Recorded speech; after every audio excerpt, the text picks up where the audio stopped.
Oh, God. 2 steps forward, 3 steps back.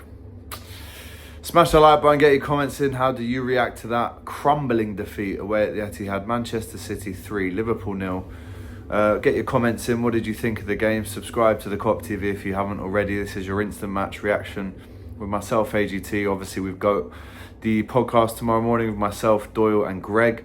So make sure you watch that live from 10:30 on the Kop TV. And listen, I've just been on LFC TV with Jason McAteer and Neil Mellor, discussing how the game went.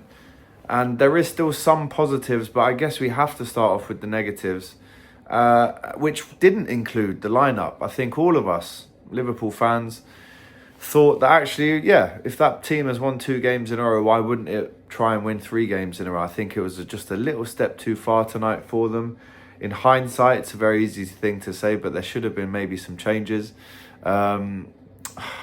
Difficult to say who exactly, and that is the benefit of hindsight. But, you know, to not see Isak, to not see Chiesa until so late on in the game when we're trying to go for it is disappointing. But we'll go through it chronologically. I think the penalty, why is Konate going and rushing over and putting Conor Bradley on the floor in a position, in a situation where Conor Bradley is easily just ushering that out of play?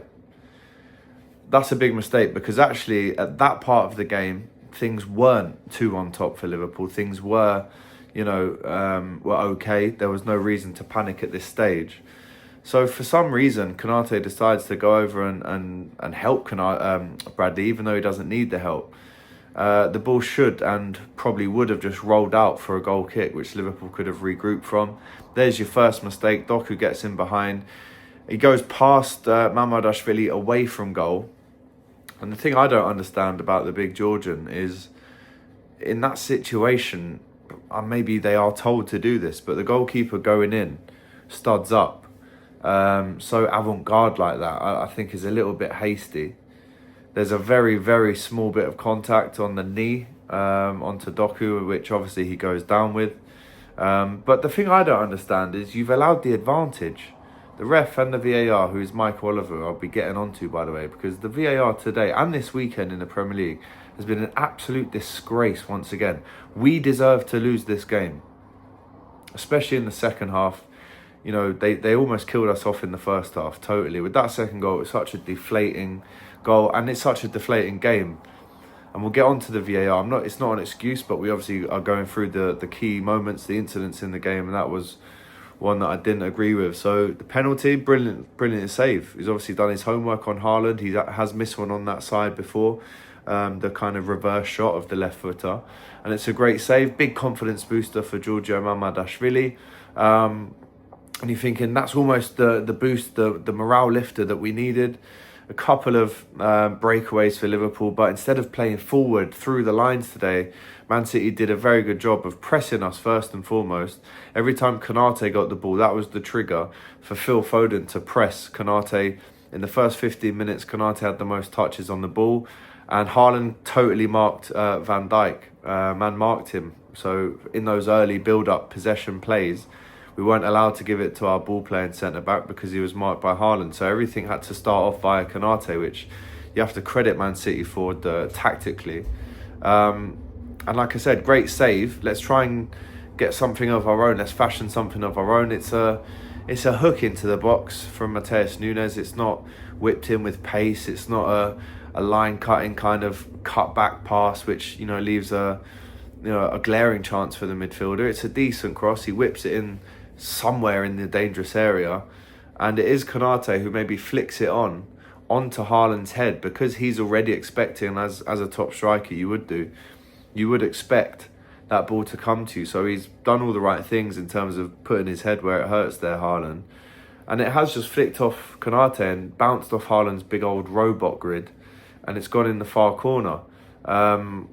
Those things can happen. Is there a shout to say that Konate should be getting his head more onto it instead of flicking it on? Does he even know Haaland's behind him? Should he be maybe heading it the other direction? Can he get a bit more of a jump? Look, these things happen. As soon as it happened, I knew it wasn't totally Haaland who got the first touch.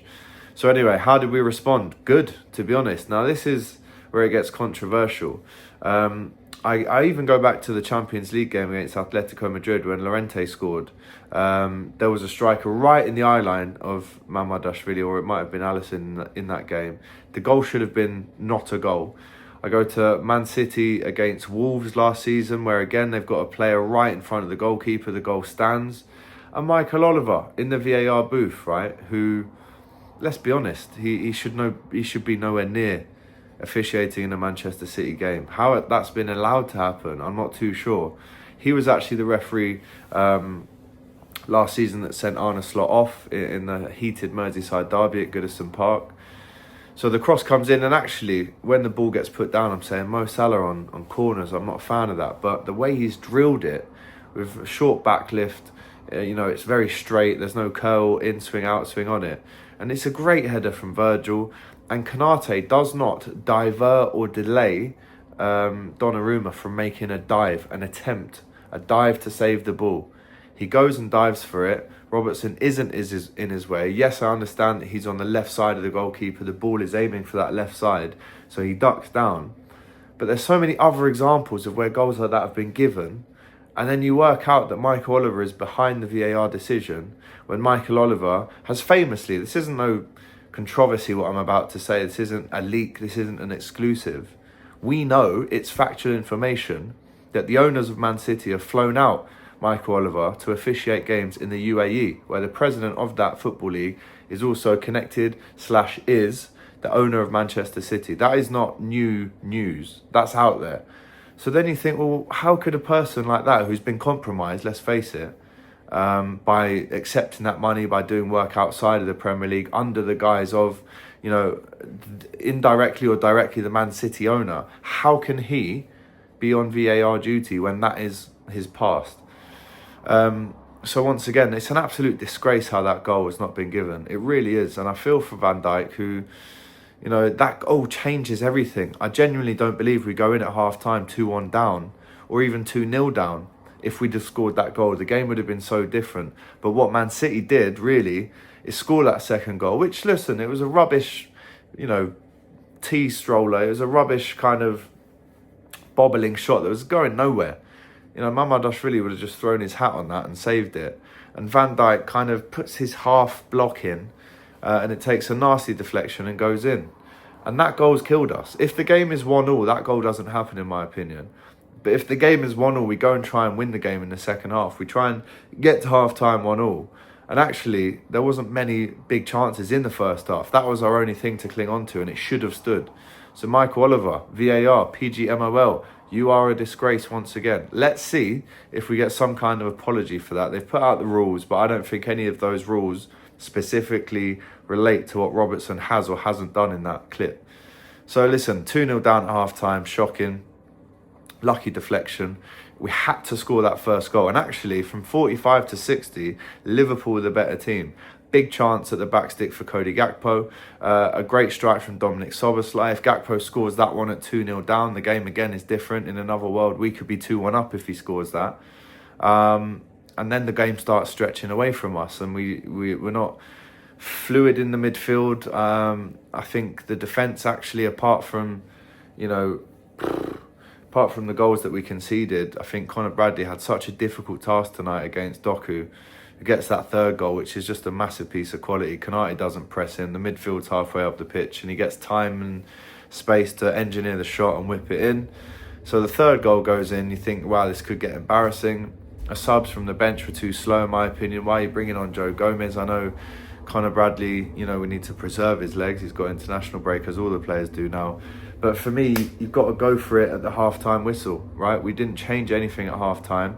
2-0 down at City. Yes, we started well the first 15 minutes, but something had to change, and it was too late by the time that we did. And again, Mo Salah has a massive chance to make it 3-1.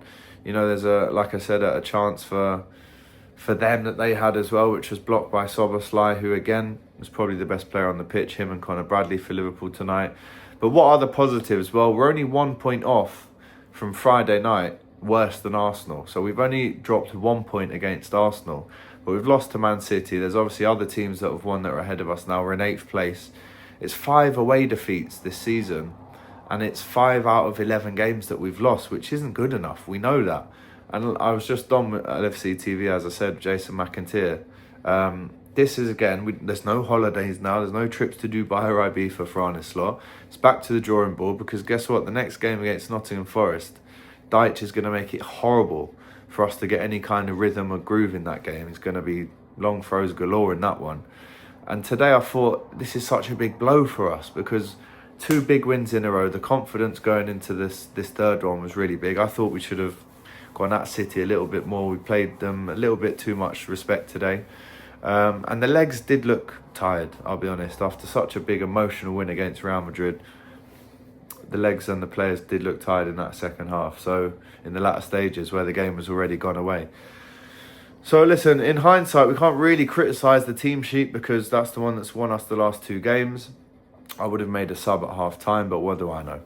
I'm just disappointed that once again we've lost away from home. And actually we've lost the scoring record now. We scored in 47 odd games in a row. The last time was Forest, funnily enough, at Anfield. We lost 1-0. So that's a killer. Not even scoring a goal. I think we'd be gutted to get away and lose that record. But honestly, it's your time to go and fix this now, man. It's your time to go and fix this. The players on the pitch today, listen, it wasn't a great game. You're playing City away. I just thought we would have been, especially with the last 2 games against them, 2 wins, 2 clean sheets. I thought we wouldn't have made so many individual mistakes that, you know, lead to goals. I mean, the third goal's a moment of class, but goal 1 and 2, it's unlucky / jammy, whatever way you want to look at it. Silly errors that have cost us there. So very frustrating. I'm going to have to face the music once again. I thought I was out this period. Once again, I go on DR Sports and make sure that, you know, I represent in the right way.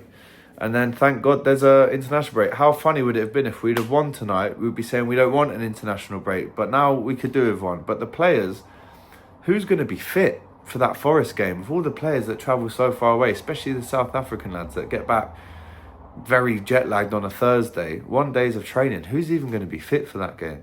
That is now an absolutely must-win. If we lose one more across the whole season, which we will, I'll be ruling out us out the title race. And listen, we deserved to lose today. They bullied us in the first half, counter-attacked us, found the spaces, scored the goals. Great penalty save from Mamadashvili, but in the first half, the game was already dead at 2-0. And in the second half, you know, a little bit more of a positive performance, but again, missed big chances in the game to try and get us back into it. But yes, VAR, you are a disgrace, I'll be honest. That is an absolute disgraceful decision, one that's been given to Man City. And of course, why is Michael Oliver even refereeing these games? So smash that like button, get your comments in. I've got a video from Mario and Doyle to come on the channel tonight. Go and see what they've said about the game, and then make sure you're back here on the Kop TV, subscribe to the channel to watch Hot Topics live tomorrow at 10:30. Until then, get a good night's sleep, and I'll try and defend all you guys tomorrow on the internet. Take care.